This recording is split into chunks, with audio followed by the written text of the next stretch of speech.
Boom. Just circling above, they all in a piece. We're here. My name.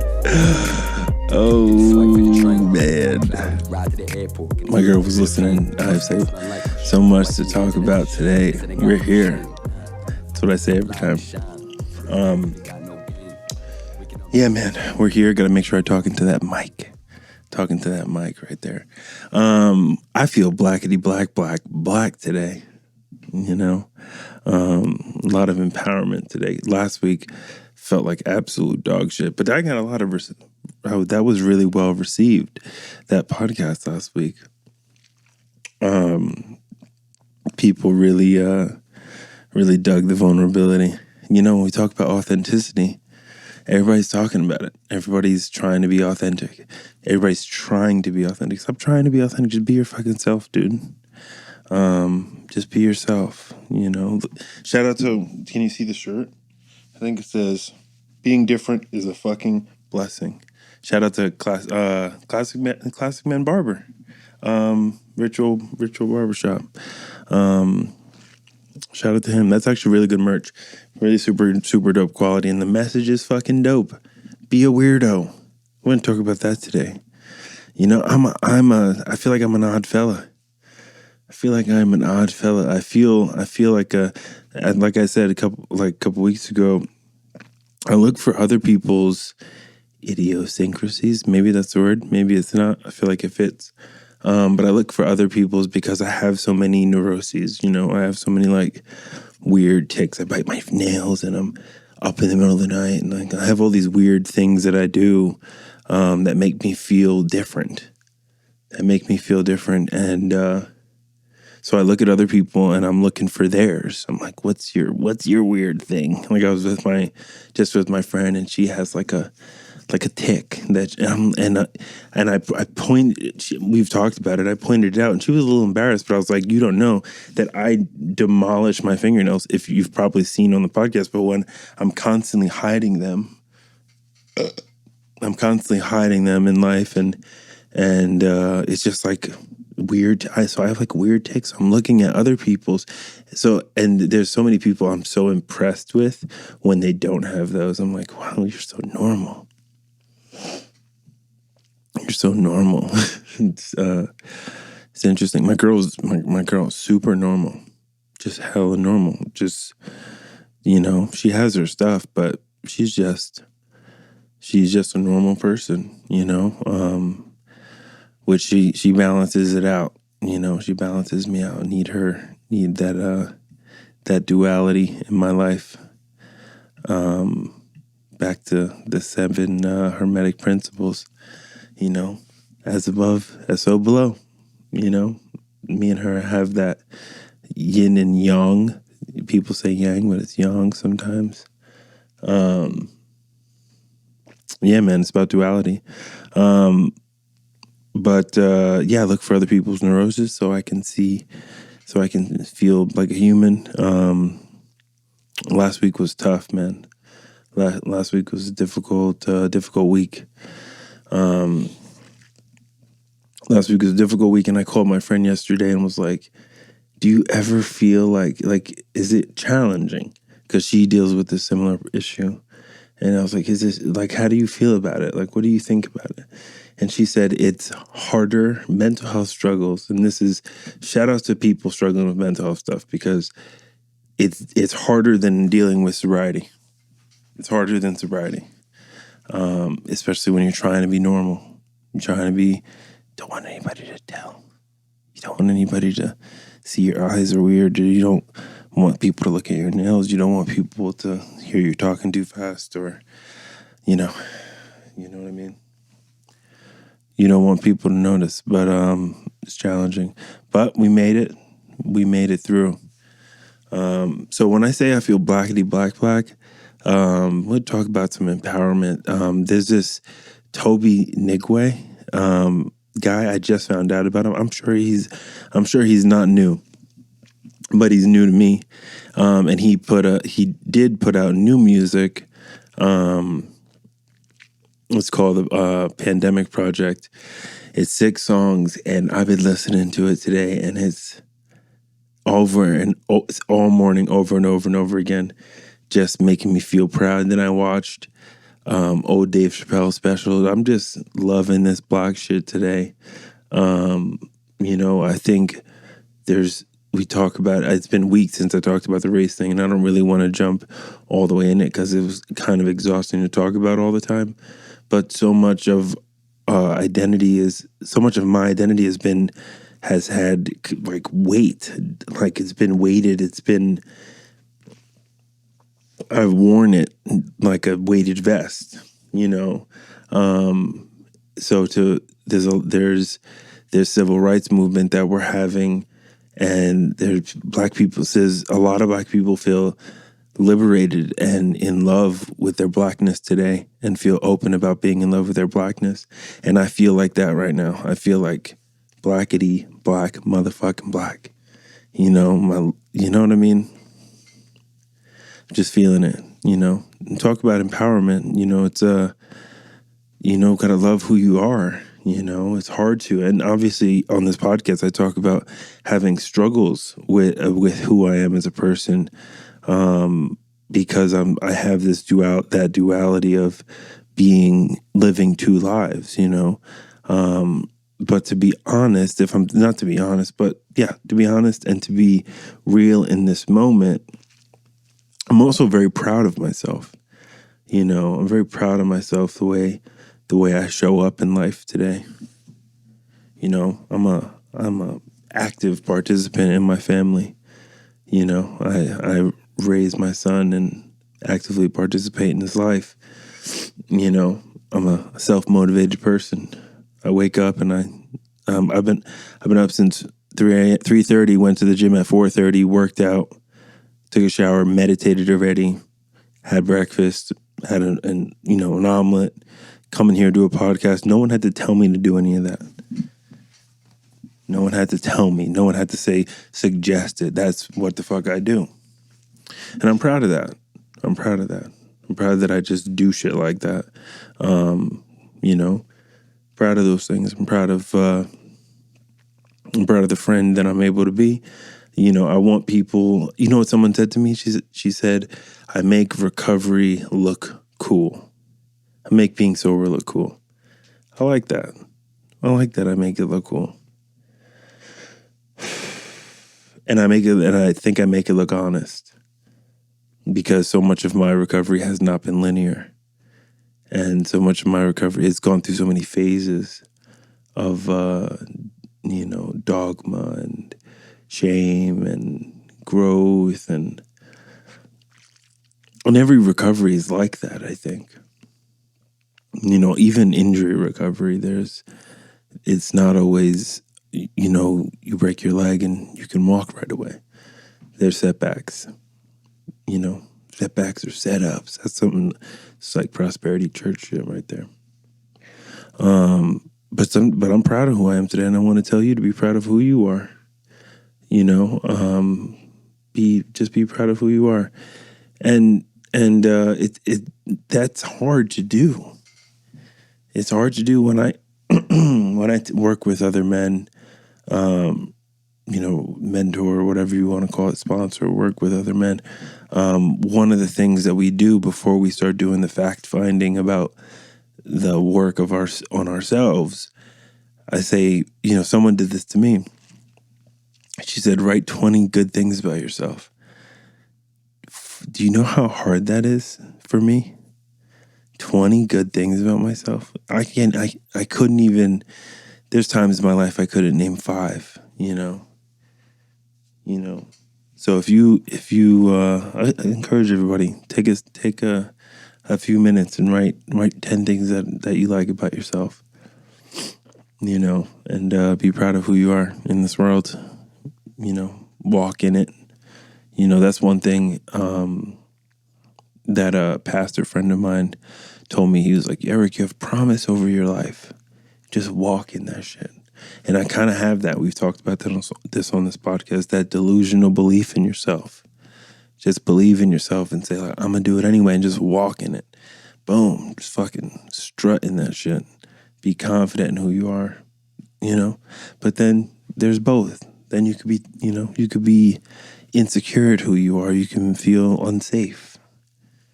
that there's a time and a space for that too. You know, talk to people about food, and they said, what happens when I want to cheat, when I cheat on my plan, which I don't even like the word cheat. I don't even like that, the connotation that has. But they asked, what do they do? And my response is the same for every client. Be kind to yourself. Just be kind to yourself. Don't say fuck it, and don't beat yourself up because you didn't execute something perfectly. And that's why, and I'm going to talk about this. I'm going to make some videos after this podcast. But the reason, I think, my theory is the reason everybody doesn't get in shape is because it is not linear. And I'm going to explain, I'm going to do a 1.5-minute video on explaining that recovery and healing is not linear. In my fitness life, in my fitness career, watching people go through a transformative process, around 4 or 5 weeks of a changing of behavior, there's disruption. I've seen so many people cry, so many people, now they're not answering their phone. Now they're not texting back. Okay. I'm keeping you accountable. I'm reaching out to you. I'm the kind of coach that I want to annoy you. I'm going to blow your phone up. I'm going to text you and be like, where you at? I'm here. I'm here to support you. I'm not going to, because there's 2 ways to look at it. If someone you're coaching or mentoring or sponsoring doesn't call you, you can be like, fuck it. You don't want it that bad. That's a very masculine way to approach it, I think. It's like, send your kid out like, oh, you want to fuck up? Go be homeless. You know what I mean? Like it's a very masculine way to approach it, I think. But that's not what I do. People pay me to motivate them. So I want to annoy them. And I do that for a couple of weeks, and then I stop, and then every month or so, I'll reach out and say, hey, how you doing? Just checking in. Just want to see how I can support you. I'm here for you,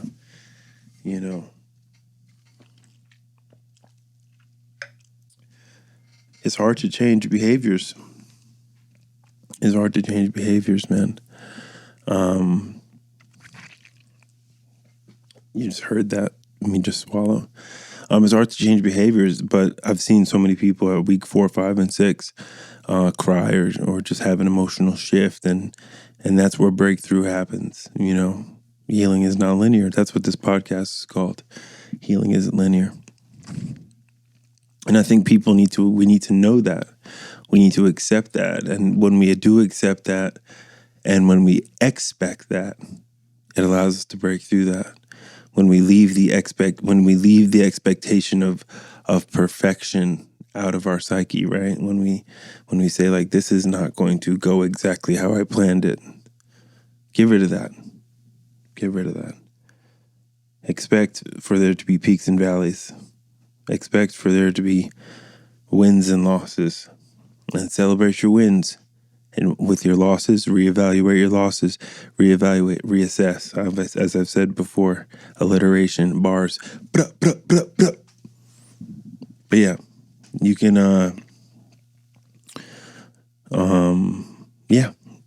when get rid of that expectation of perfection, of living. That doesn't mean everybody's healing process is in a straight line. Some people's is. Some people it's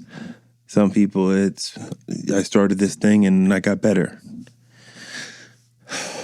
But the average I don't think that's for the average person. I think a safe advice is to say that it may not go the way you want it to all the time, but you keep going. And that's what my job is. I am, professional, keep going, and that sounds very, all the other stuff, you've heard me talk about all the other stuff that I do, like the tangible things, but how important that professional keep going. 50% of the population will be clinically obese in the next 10 years. There is a need for someone to say, keep going. there is a need for it. It seems sometimes I get upset, not upset, but like I feel like the market that I'm in is so saturated. It's because I live sometimes my avatar on Instagram, and I forget about the real world, But in the real world, people are sick. In the real world, people are not, super fit all the time, and they're having a hard time staying healthy in the real world. People need someone to say, keep going, it's okay. People need someone to say healing is not linear, and relationships aren't linear. I think people have a really hard time with that. I think that's why marriages don't work. I don't know. My relationship, I know failed relationships. I don't know good ones. But, I think people do. I think people hit dry spots, and I think people hit rough spots, and they cheat, or they stray, or they disengage, and then now you're not connected. And if you're not actively trying to connect with your partner, you drift away. Maybe her values change. Maybe your values change. Maybe you start focusing on your business more. Maybe she starts focusing on the kids. Maybe vice versa. So now the things that are important to each of you are separate entities, not one entity. I try to keep my girl invested and involved in what I do. I try to keep her involved, Relationships aren't always good, man. My relationship is not, if I'm thinking about it right now, I don't feel so great about it today, But that's the season. There's seasons, You make a commitment to be in a thing, and you get through seasons, That's why people have a hard time with that, understanding that there's seasons. It's not always the most exciting thing in the world to be a parent. Sometimes that's the ultimate sacrifice. It's not the most exciting shit ever. You learn to appreciate being a parent. You know what I mean? You learn to soak in that, and that's another thing I would suggest people do. And actually, let me double back. When I talked to my friend about struggling with her mental health stuff, I asked her, if she has a hard time, and she asked, then she rebutted with a question. She said, would you trade in all those hypomanic, or almost orgasmic positive feelings, positive experiences for monotony? And no. A lot of people see my neurosis. A lot of people see me and my weird behaviors. But regular people don't feel the orgasmic euphoria I just feel, so genetically, and this is on Dr. Carly's podcast, I have a genetic predisposition to having a hard time regulating dopamine and serotonin biologically. You can get that tested, by the way. So find out that stuff. So for me, the way I would equate that is I feel immensely good when I enjoy things. When I feel good about something, it is ecstatic. But my point is, when things are good in seasons that are positive, soak in that bitch. Bathe in it. It's hot. Soak in the ocean of that positive experience. Because seasons change. And it gets hard. And the perspective of those positive experiences motivate you, because the season's going to get back to that place if you stay aligned.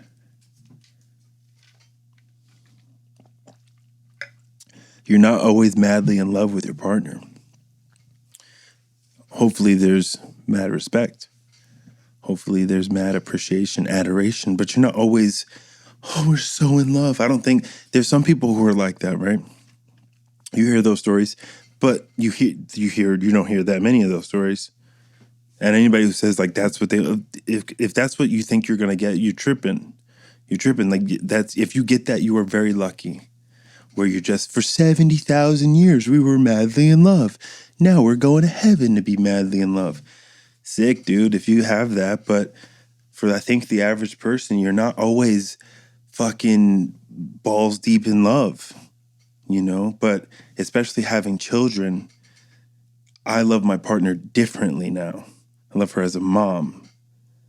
You know, I love her as a mother. And when you love a woman as the mother of your children, that is, I'll shoot you. I'll kill you. She's always going to come first. She is always going to come first. She's the foundation of the household. She's the foundation of the household. When mom's not doing good, the whole house is not doing good. You got to protect Mama Bear at all costs. So you're not always madly in love on top of each other. And to be in a relationship when you have children, that takes effort. And I think people don't understand that. They don't try to be in love with each other. And that's where people like quit. They're like, they stop trying to be in love with each other, you know. But love Mama Bear because she holds it down. She, you know, women just naturally do more. That where my mom's at podcast with Christina P. She did one with what the fuck is his name? He's the shit. Forgot his name. Fuck, man. He's a comic that I really enjoy. But he talked about it like it's calm when it's just me. Like last Friday, I was just me and Micaiah, me and the little one in San Diego, and it was calm. It was chill as fuck because he's like, I know this piece of shit is not gonna like do what I want him to do. He's like, this lazy motherfucker is gonna take a nap while I sure did. It was time for him to take a nap, and I laid down and I was like, I'm gonna lay down with him, played some music, and I fell asleep. And guess what? I woke up 20, maybe 2 hours later. I don't know. Let's say 20 minutes. Let's say 20 minutes. Maybe 3 hours later. I woke up and he's on his iPad in the living room watching a show. He's like, this loser isn't gonna do anything. But when mom's around, it's like, fuck, blah, blah, blah, because they know mom is gonna they regress. They regress when mom is around. They regress and they know mom is gonna take their time to, like my son, when it's time to eat, when it's just me and him, he eats. He eats. He's like, okay, like I know he's gonna be hella mad. He's gonna be annoyed as fuck if I don't eat this food. But when mom's around, she's like, I don't want it. No. He's doing that right now. He's not eating. He's a good eater generally. He'll eat like avocado. He'll eat ceviche. I want him to, because our oldest is very finicky about eating because his mom is. His mom like, I don't eat tomatoes. I don't eat this. I don't eat that. So our oldest son is like that too. He's like, I don't eat this. I don't eat that. It's like, oh, don't teach him that. Teach him to be picky. It sucks. He's going to miss out on so much in life because like food's one of the best things. You're going to miss out on so much food if you just are picky from a young age. But our youngest is usually a good eater. But when mom's around, he's like, I don't want it. No, me. Because he regresses when mom's around. Because he knows this loser isn't going to placate. And I'll look him in his face. I look him in his face and I say, we are not doing this. All that crazy stuff, we are not doing it, bro. Tell him that. Not happening with me. And he's like, okay, Daddy. You know what he said to me? Daddy, I've been a good boy today. I said, you sure have, bruh. You sure have. You want to go get salt and straw? You've been a good dude. Good sleeper. You took a nap. We on the way to the beach, fell asleep, took a nap for like 4 hours. But a nap for 4 hours with a baby? Shout out to the parents who know a 4-hour nap with a 3-year-old is like Christmas. But he knows he's just not gonna He's just not gonna. It's not. I'm not playing. We're not doing this. You know, with mom does it. Mom plays into it. I'm like, I don't do this shit. But original point is, seasons change. Mad things rearrange. Shout out to Lauryn Hill. If you know, you know. You probably don't know. You probably don't know. I have great taste in music. I know everybody thinks they have great taste in music.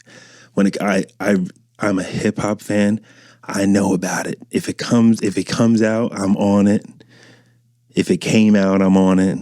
If it's the essence of hip hop, it's the original. If it's the backpack, if it's the boom bap, the Brother Ali's, the Jedi mind tricks, the cages, and the Necros, and then all the way to the new J. Cole stuff, and the Toby stuff, and the Joey Badass stuff, and then the old stuff, the old Nas stuff, and it's my shit, bro.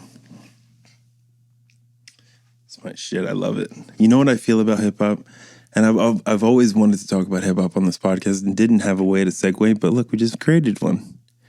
It takes me about 15, 20 minutes to get flowing on this. So if you listen to this, it's always dry in the beginning because I'm just figuring it out. I don't take notes. I'm just talking to myself. Whatever's on my mind, I don't take notes. I probably should have notes. That's why some podcasts are 20 minutes. Some of them are 45 minutes, 50 minutes, because I don't take notes. It depends on what I'm feeling. But I've always thought about, like, how do I do a podcast about hip hop without just saying, here's the hip hop podcast, but we're in it now. Do you know what I feel about hip hop music? And I don't think a lot of white people have this. And well, some like Bruce Springsteen and like Leonard Skinner. I think people feel, and like country music, people feel it culturally. Like, I've been to Stagecoach, and there's a culture. People are dressed a certain way. People are, it's a culture. Drinking beer and like camping out. It's a culture. So, but I still don't feel like they have like that deep down. But with hip hop, with black music, with blues, with jazz, with funk, with original rock and roll, with hip hop, there's so much emotion. This Toby shit, play this. Toby Nigwe, the Pandemic Project. Play Make It Home. And that is black love music. That is in your heart. That is in your bones. That is not just the guitar. That is not just someone playing the guitar. This is our culture expressed artistically. This is our struggle, our slavery. This is our liberation. This is our origin as people expressed in music.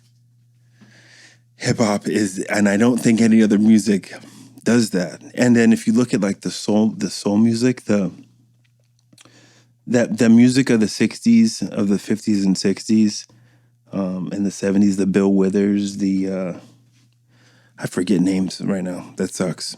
Makes me sound like I don't know, but I'm just fucked up right now. The Marvin Gayes, all those, the Ray Charles, the Stevie Wonders, fuck, man. I can't remember. It doesn't matter.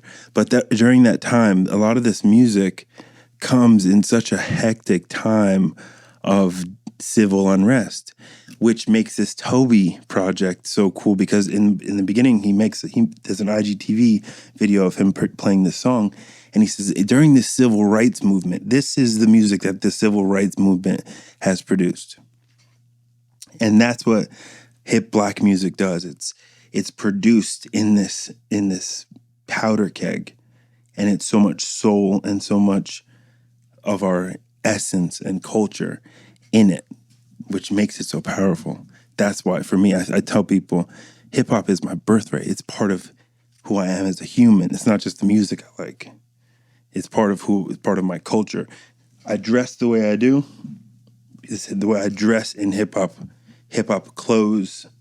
Like not hip hop clothes, but it's part my style, the language. It's part of who we are as people.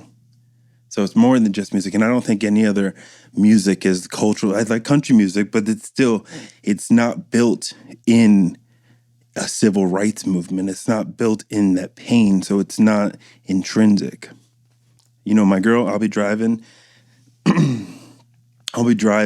and when listening to music with the kids, I get goosebumps. I have physical, visceral reactions to hip hop music. And that's my ode to hip hop. I could talk about it all day. I love it so much. It's so important to me.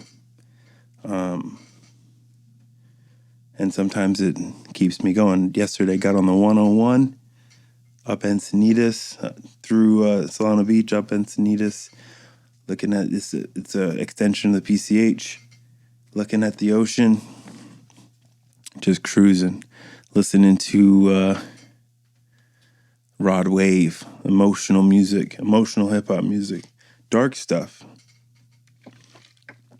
It talks about not trusting people. It talks about vulnerability and having a hard time being vulnerable and having a hard time making friends and connecting with people and having so much trauma and like destruction in life. And that resonates with me because I struggle with all those things as well. So I got all the windows down, cruising up the 101, just jamming to hip hop, man. I love it. But maybe the name of the podcast may change. Not hip hop though, but Seasons Change. That might be the name of the podcast. Soak in it. That might be the name of the podcast. But the point is, Seasons Change. Soak in it when it feels good. When it feels good, it should be masturbatory. It should be like orgasmic when things are good, because they're not always like that. Healing isn't linear. That was the name. You know what this podcast is? Mental masturbation. That's what this podcast is. It's just talking and thinking for the sake of thinking and talking. You know, just pondering why, pondering who gives a fuck? You know, who gives a fuck what I'm thinking? Mental masturbation just feels good. I put this cup, how much closer to the edge can I put this cup? Should I just hang it off the side? Get your life.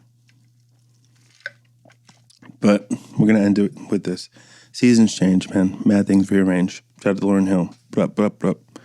When things are good, you soak in it, own it, be proud of yourself. My friend talks about pride in reverse. I hate myself. I'm the worst. Telling yourself the worst. If you're the worst, you got to give yourself credit for the best of you. That's, like if you're mad, he brought this up. He was like, if you're mad at your dad, his harms, if you're mad at the people who have harmed you, be joyous of the positive impact they've had on you. Be equal. That duality. That's what it's about, dude. That book is so good. It's so good because the Hermetic Principles, it's so good because it clearly depicts the duality of life. But when you apply it to life, it is just the way it is. It's perspective. Enjoy, soak in the good days because there will be bad days. And there will be. Fact, last week was a bad week for me. This week, I woke up feeling blackity, black, black, proud of myself. Seasons change. And today, I'm going to own all that. And I'm going to be productive. And I'm going to connect with people. And I'm going to do this podcast and feel good about it. And, conquer the day and just be in this space. Because it may be a difficult day tomorrow. So, I'll end with this. Just soak in it. Masturbate in the joy.